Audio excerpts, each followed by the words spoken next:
I want to thank you for visiting us today and taking a look at this beautiful show car we have here. This is a 1968 Mustang Fastback Shelby GT 500 tribute car. And this car is absolutely just gorgeous. The build that went into this replica is just amazing. So I'm going to start off and tell you a little bit about it. You'll notice the color here. It's a Catalina color, which was a DuPont color.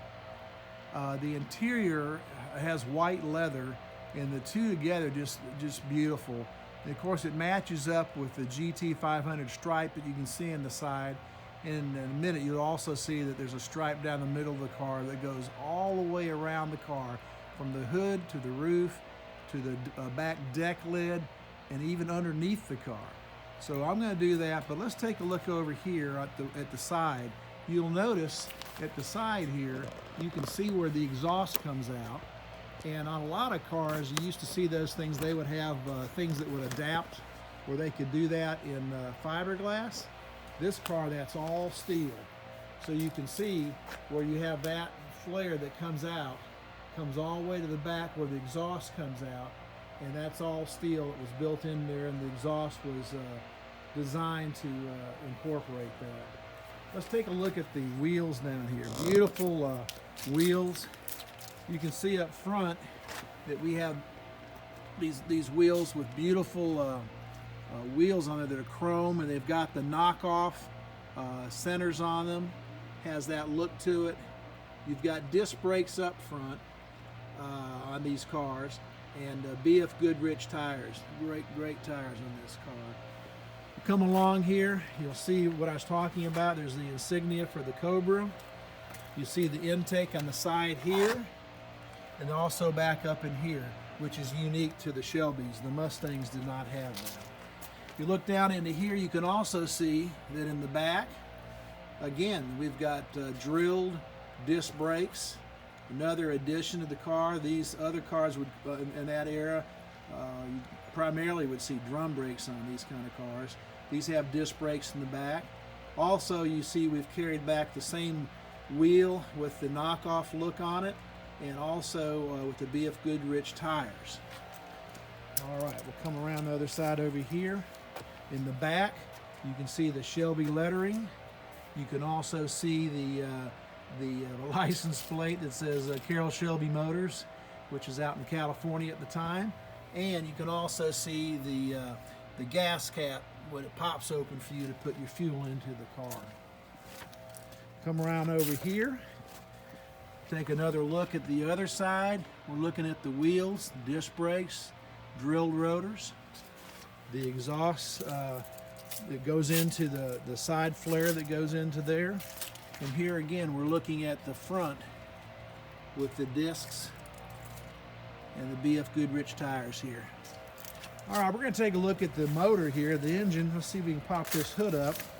We've got it unlatched. It does have the circular latches on there. We've already unlatched that.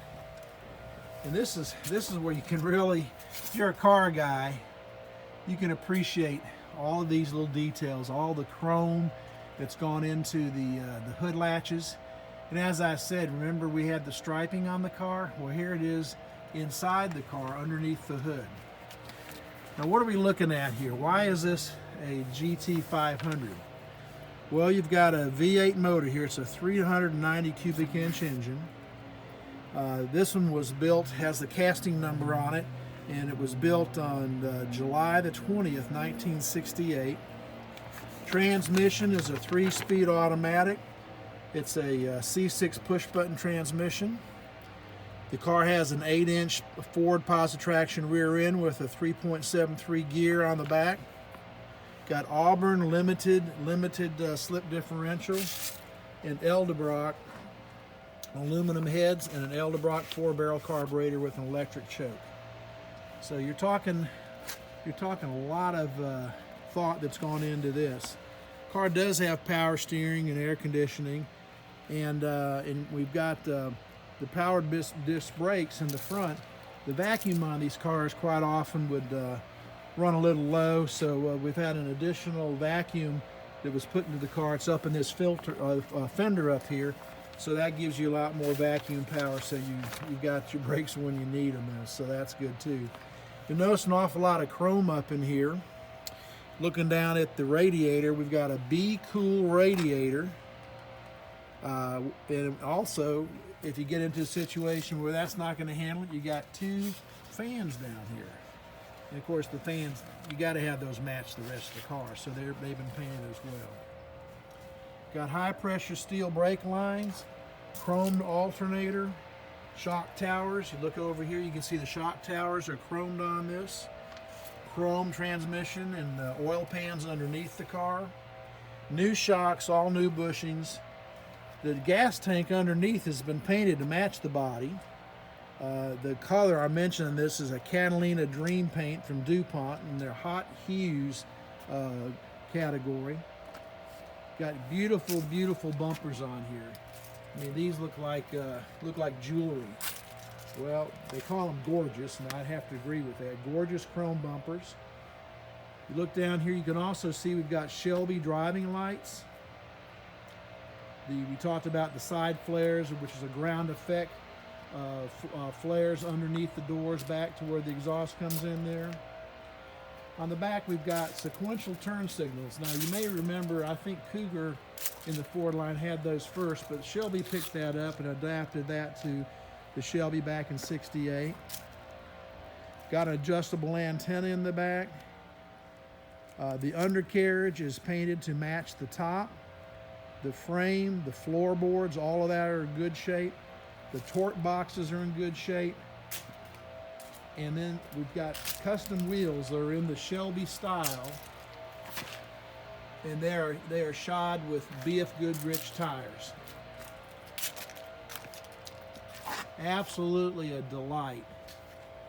What you're getting here is you're getting so much more car than you would ever think about having as far as show cars. When you look at this, you remember how the Shelbys were built. This is that and even more because of all the chrome, the work that's been done on the metal, the paint. All of this comes together in one beautiful piece. We wanted to show that to you today. Earlier, I think if you saw the other video, we were showing where the Cobra is also woven and embroidered into the door panels and also into the center console. We'll turn him around right there. We'll tell you a little bit more about this, but thanks for taking a look at this, and we appreciate the time.